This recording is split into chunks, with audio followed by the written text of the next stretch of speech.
Welcome everyone in lecture 2 of transportation engineering 2।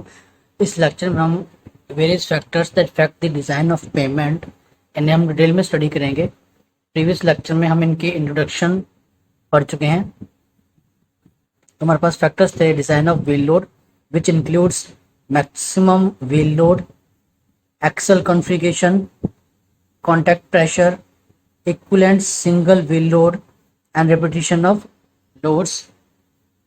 Second factor था आपका climatic factor, जिसमें आता है आपके पास temperature and moisture conditions. And the third factor is pavement material characteristics which includes CBR, elastic modulus, Poisson's ratio and resilient modulus. इस lecture में जो हम स्टडी करने वाले हैं वो हैं वो फैक्टर्स जो कि मोस्ट इंपॉर्टेंट है in the design of payment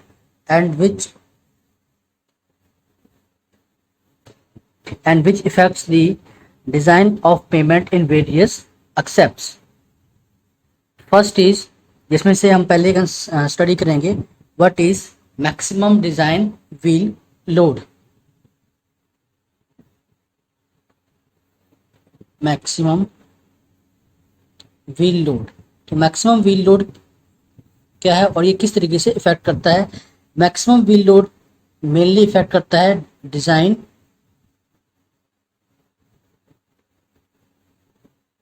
depth और ओवरऑल थिकनेस ऑफ लेयर और पेमेंट,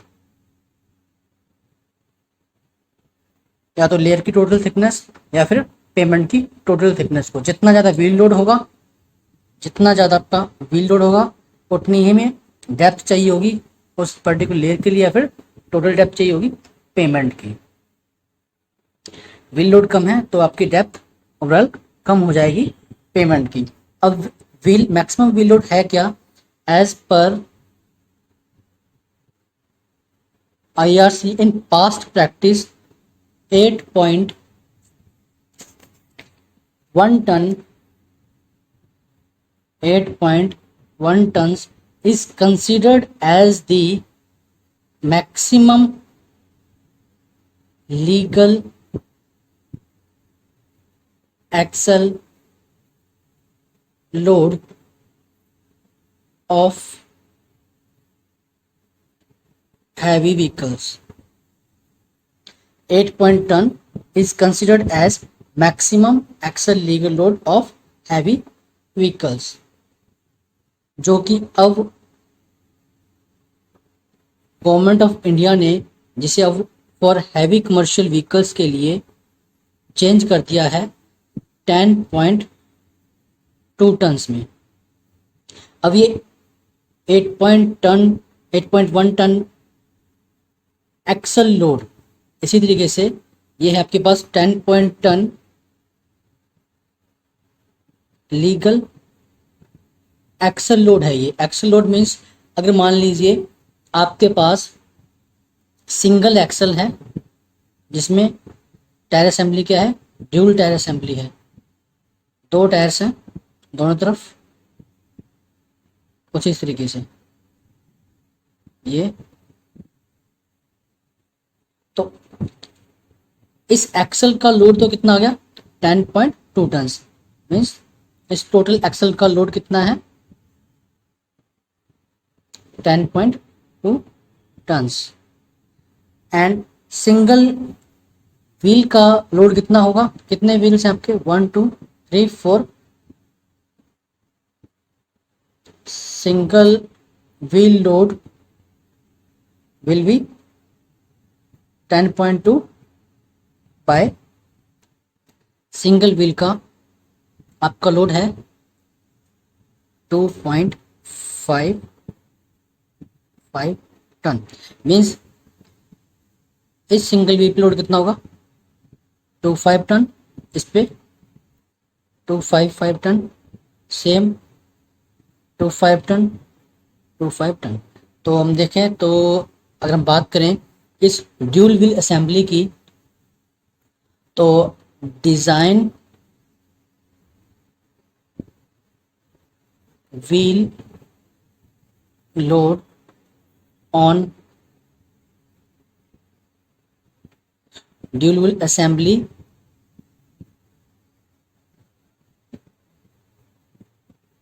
is 5.1 टन। तो इस तरीके से हम मैक्सिमम व्हील लोड को डिफाइन कर सकते हैं on the basis of axle load.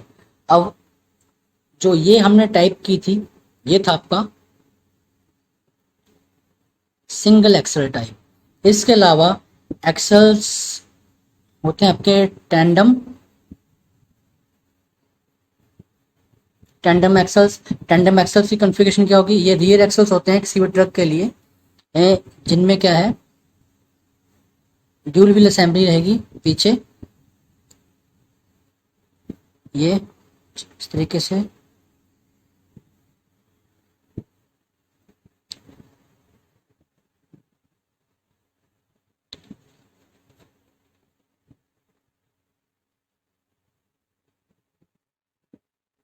ये है आपका tandem axle,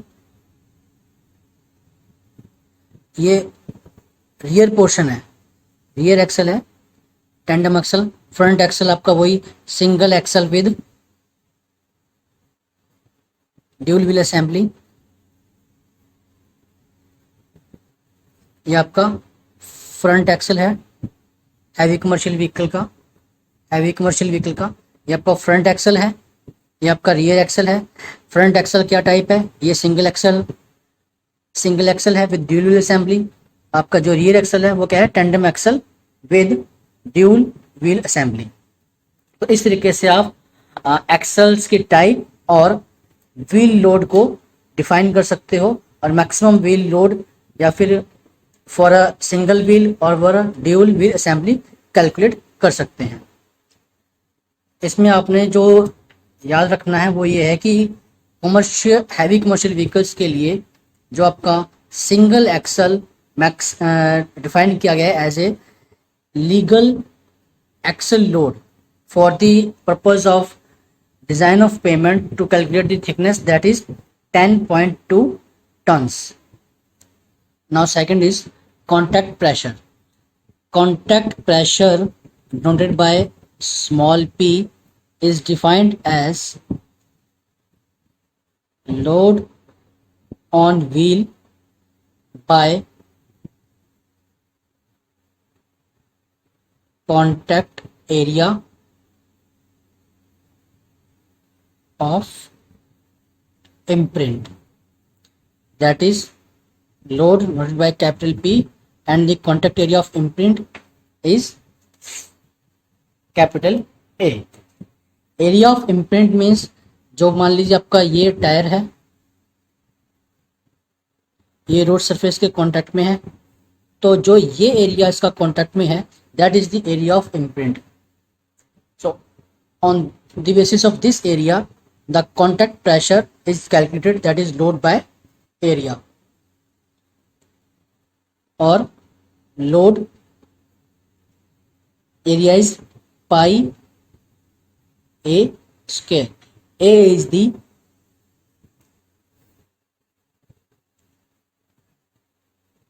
radius of loaded area.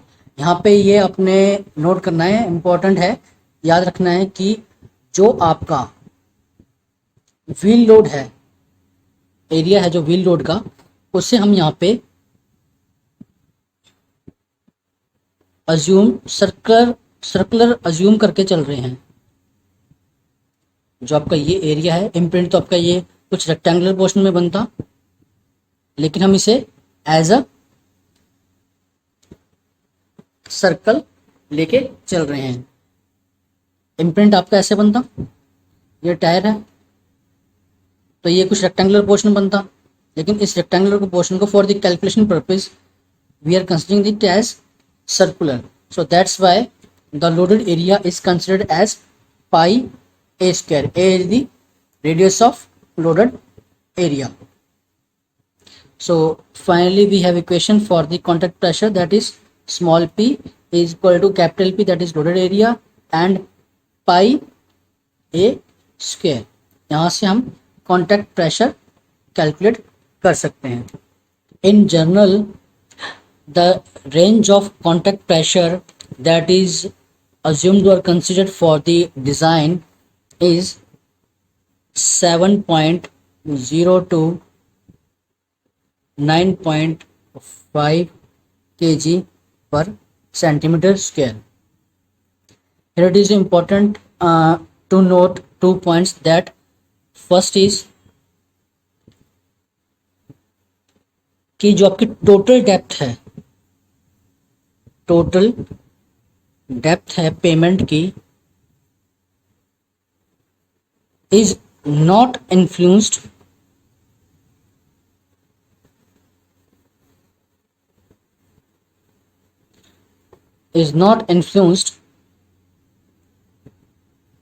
Bye tyre pressure, कि आपकी जो टायर प्रेशर का आपकी टोटल डेप्थ ऑफ पेमेंट पे कोई फर्क नहीं पड़ता। आपका इफेक्ट पड़ता कहाँ पे है, ये जितना इसका कॉन्टैक्ट एरिया है अपर लेयर पे उसके साथ। जैसे जैसे आपका ये कॉन्टैक्ट एरिया, अगर आपका कॉन्टैक्ट एरिया इंक्रीज होता है तो जो कॉन्टैक्ट प्रेशर है वो क्या होगा, डिक्रीज होगा। कहने का मतलब अगर आपका सिंगल एक्सल में अगर आपका सिंगल व्हील है तो उसका कॉन्टैक्ट एरिया क्या रहेगा, सिंगल व्हील का जो कॉन्टैक्ट एरिया है वो क्या होगा, लेस होगा देन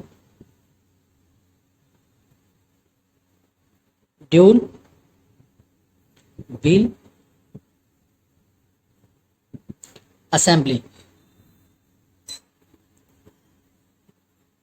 इसका मतलब क्या है, अगर आपका सिंगल व्हील है उसमें कॉन्टैक्ट एरिया कम है, दैट मीन्स जो इफेक्ट ऑफ स्ट्रेसिस है उस पॉइंट पे सिंगल व्हील की वजह से क्या रहेगा, ज़्यादा रहेगा।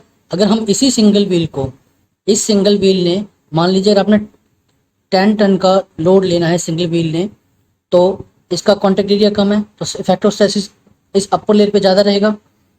और इसी अगर सिंगल व्हील को मैं ड्यूल व्हील असेंबली में से चेंज कर दूं तो ये लोड आपका 5 टन पे डिवाइड हो गया, कॉन्टैक्ट एरिया बढ़ गया, तो effect of stresses on upper layer ये क्या हो गया, डिक्रीज हो गया।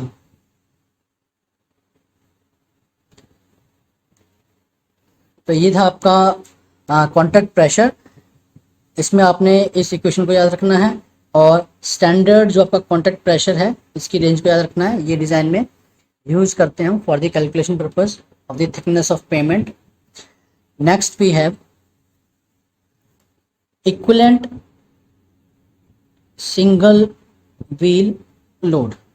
Equivalent single wheel load को हम इस तरीके से समझ सकते हैं कि हम एक ड्यूल व्हील असेंबली को एक इक्विवेलेंट सिंगल व्हील लोड से रिप्लेस कर देते हैं।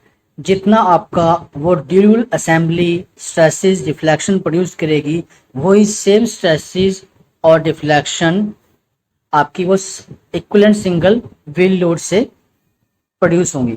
तो for a dual wheel assembly, so इस इक्विवेलेंट सिंगल व्हील लोड को हम कैसे फाइंड आउट करते हैं, कैसे कैलकुलेट कर सकते हैं, ये हम इसमें देखेंगे।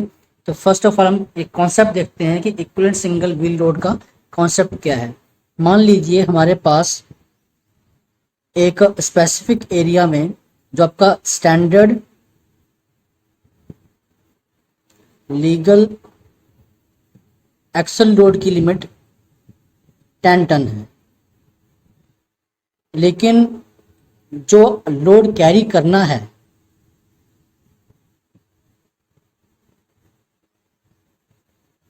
Bye heavy commercial vehicle it is 20 ton, कि भाई इतने उसने 20 टन लोड लेके जाना है। अगर हम यहाँ पर single axle dual wheel assembly use करते हैं, single axle dual wheel assembly means this type of axle, इस टाइप का रियर एक्सल यूज करते हैं to carry the 20 ton load. तो ये क्या होगा, आपका जो आपकी स्पेसिफिक लिमिट है 10 टन की उससे क्या हो गया, ज़्यादा हो गया। तो ये पॉसिबल नहीं है। इस चीज़ को पॉसिबल कैसे करेंगे, इसके लिए हम इस सिंगल एक्सल ड्यूल असेंबली को टैंडम एक्सल से रिप्लेस कर देंगे।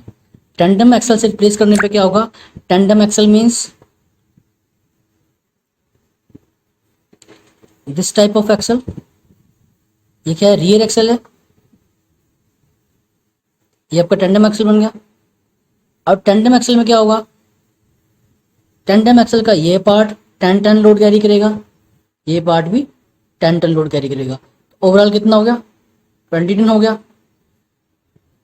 तो इस सिंगल एक्सल ने जो उसकी स्पेसिफिक लिमिट थी सिंगल एक्सल की, तो उस लिमिट में भी रहा और मैक्सिमम लोड भी कैरी कर लिया। अब इसको सिंगल एक्सल को टैंडम एक्सल में कन्वर्ट क्यों किया, क्योंकि जो स्ट्रेसेस ये प्रोड्यूस करेगा अंडर दिस लोड, स्ट्रेसेस और डिफ्लेक्शन, सेम स्ट्रेसेस और डिफ्लेक्शन वो ये एक्सल प्रोड्यूस करेगा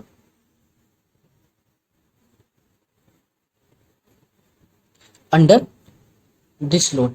दैट्स वाई जब हम टैंडम डिज़ाइन की बात करते हैं, रोड पेमेंट की थिकनेस की डिज़ाइन की बात करते हैं, तो हैवी कमर्शियल व्हीकल्स का अगर आपका टैंडम एक्सल है, ट्राइडम एक्सल है, तो उस केस में क्या होता है कि उस टैंडम एक्सल और ट्राइडम एक्सल को फॉर द कैलकुलेशन पर्पस एक सिंगल व्हील लोड में कन्वर्ट कर लेते हैं फॉर द डिज़ाइन कैलकुलेशन। अगर मान लीजिए कि आपके पास एक एरिया है जहाँ पे हैवी कमर्शियल व्हीकल्स का आना जाना है, वहाँ पे टैंडम एक्सल्स और ट्राइडम एक्सल्स मैक्सिमम यूज़ हो रहे हैं, तो उस केस में डेप्थ कैलकुलेट करने के लिए, डेप्थ ऑफ पेमेंट और थिकनेस को कैलकुलेट करने के लिए हम इन टैंडम और ट्राइडम एक्सल को एक इक्विवेलेंट सिंगल व्हील लोड में कन्वर्ट कर लेंगे on the basis of same stress and deflection criteria. So according to equivalent single wheel load, in order to carry maximum load in the specified limit and to carry greater load, dual wheel assembly or dual tandem assembly is often used. Equivalent single wheel load is the single wheel load having the same contact pressure which produces same value of maximum stresses, deflection, tensile stresses or contact pressure at the desired depth. And to find out the equivalent single wheel load, the following assumptions are considered. First is equivalency concept is based on equal stresses. Means अगर हम single tandem axle या ट्राइडम axle को equivalent single wheel load से replace करते हैं, तो वहाँ पे जो हम स्ट्रेसेस की इक्विवेलेंसी ले रहे हैं वो क्या ले रहे हैं, सेम ले रहे हैं, मतलब उतने स्ट्रेसेस उतनी डिफ्लेक्शन प्रोड्यूस होगी उस लोड के अंदर। मान लीजिए आपका स्पेसिफाइड लोड कितना है, पी है, तो पी लोड के अंदर जितने स्ट्रेसेस आपका वो ड्यूल व्हील असेंबली प्रोड्यूस करेगी, उतना ही जो इसको हम रिप्लेस कर रहे हैं सिंगल इक्विवेलेंट व्हील से वो प्रोड्यूस करेगा। Second assumption is contact area is circular. Third assumption is influence angle of stress distribution is considered as 45 degree for the simplification. And the fourth one is soil medium is elastic, homogeneous and isotropic of space, means properties change नहीं हो रही है। तो empirical equation की बात करें, to calculate the equivalent single wheel load, that is log of equivalent single wheel load is equal to log of P. P is the load of wheel of single wheel plus 0.301 log z by dy 2 by log 2s by dy 2. Here z is the depth at which the equivalent single wheel load is to be calculated. D is the spacing between the faces of the tire. Now इस figure को देखिए, इस figure में क्या है, ये आपकी dual tyre assembly है। जैसे आपका ये एक्सल है ड्यूल टायर असेंबली का, तो इसमें हमने इस पोर्शन को शो कर रहे हैं। Face to face distance is D, this d is the face to face distance between the tires, and s is the center to center distance between the dual tire assembly, that is s, and z is the required depth at which the equivalent single wheel load is to be calculated। अब हम इस figure में देखें जो stress distribution है of this dual tyre assembly, वो क्या है? दोनों टायर्स पे लोड कितना है? P P. हम देखते हैं कि at depth d/2 the stresses are not overlapped, और जो आपका स्ट्रेस इफेक्ट है वो दोनों टायर्स का अपना अलग अलग है, सिंगल सिंगल है। इसके बाद इस डिस्टेंस के बाद ये स्ट्रेस ओवरलैप होना शुरू हो जाती हैं, और at a distance greater than 2s, at a distance greater than 2s, it is considered that there is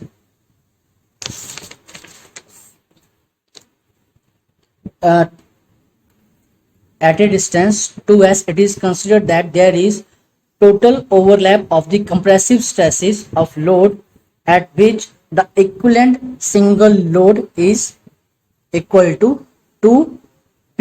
means इस डेप्थ पे जहाँ 2s डेप्थ पे जो आपका टोटल ओवरलैप होगा, या फिर टोटल ओवरलैप और partial overlap of the stresses at 2s it is the partial overlap, and more than 2s it is complete overlap of stresses. तो ये आपका किस कंडीशन पे आएगा?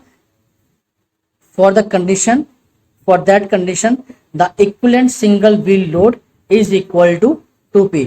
दैट मीन्स टोटल ओवरलैप है स्ट्रेसेस का। टोटल ओवरलैप का मतलब क्या है? इस टायर असेंबली का और इस टाइम से लोड का इफेक्ट क्या है, वो कंबाइन हो रहा है। तो that means equivalent single wheel load क्या होगा उस केस में? 2p। And for a depth d/2 the equivalent single wheel load is equal to p, क्योंकि यहाँ पे इफेक्ट क्या है? सिंगल टायर का है। तो ये था आपका इक्विवेलेंट सिंगल व्हील लोड। अब इस पे एक न्यूमेरिकल देखते हैं।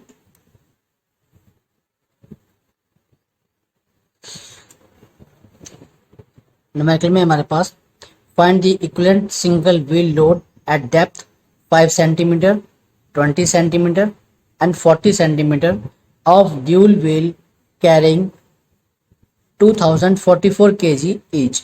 The center to center spacing is 20 centimeter and the distance between the walls of tire is 10 centimeter।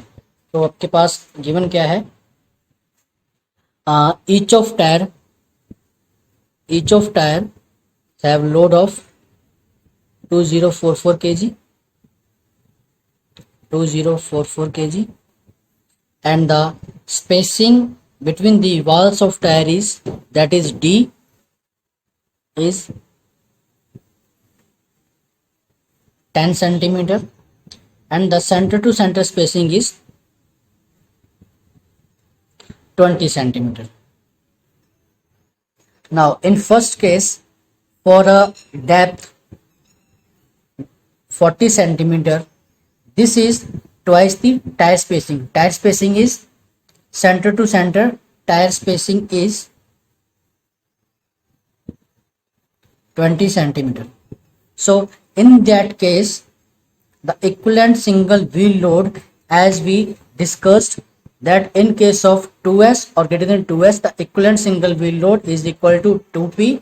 so the equivalent single wheel load is equal to 2p, that is 2 into 20 44, that is 4088 kilo Newton। Second case, for z is equal to 5 centimeter, this is half the distance, between the walls of tire, that is distance between walls of tire, that is D is given, we have 10 centimeter, and Z is equal to D by 2. So in that case, what we studied, that in case of D by 2, the equivalent single wheel load is equal to P. So here equivalent single wheel load is equal to P, that is 2044 kilo Newton. Now third case is for Z 20 centimeter, as this depth is in between D by 2 and 2 by D by 2 and 2s. So for this case, we will go through this equation. So for Z is equal to 20 log equivalent single wheel load is equal to log P plus 0.301 log Z by D by 2 by log 2s by D by 2. So put the values of log P, log 10P, that is 244 plus 0.301. Here log 10, what we have Z is 20 and D is 10. 10 by 2 divided by log 2s, s is 20 and D is 10. So after solving this, we get equivalent single wheel load is equal to 3244.49 kilo Newton. Solve कैसे करना है, आप simple अपने calculator से solve कर सकते हो. Log लेना है, इसको सॉल्व करना है लॉग करके, then after that take the anti log, and after taking anti log we get this value of equivalent single wheel load. So thank you students for watching this lecture. इसमें एक unsolved numerical given है, वो आपको एक unsolved numerical आपको वो solve करके आपके गूगल क्लासरूम में पोस्ट करना है.